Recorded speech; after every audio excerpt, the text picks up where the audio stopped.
বিসমিল্লাহির রহমানির রহিম। আসসালামু আলাইকুম ওয়া রাহমাতুল্লাহ। আমি বি চৌধুরী, একজন মিডিয়া কর্মী। আজকে আপনাদের মাঝে তুলে ধরব নোয়াখালী জেলা, ফেনী, কুমিল্লা বৃষ্টিপাত এবং বন্যার পানিতে যেভাবে ঘর বাড়ি তলিয়ে যাচ্ছে, মানুষগুলো অনেক কষ্ট করছেন।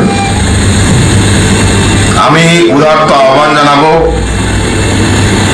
যারা বিত্তবান সমাজের শিল্পপতি, সকল রাজনৈতিক মহল এই সময় এই জেলার মানুষগুলোর সাহায্যে এগিয়ে আসুন।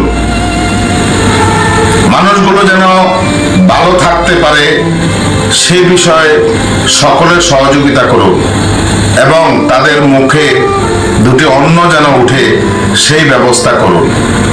আমি সকলকে আহ্বান জানাবো যে আজকের এই বন্যার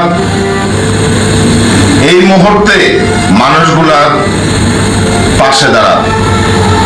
মানুষগুলো বড় অসহায়। এই মুহূর্তে বন্যার পানিতে যেভাবে ধীরে ধীরে সকল কিছু তলিয়ে যাচ্ছে, কর্মহীন হয়ে পড়েছে মানুষ, খাদ্যহীন হয়ে পড়েছে মানুষ।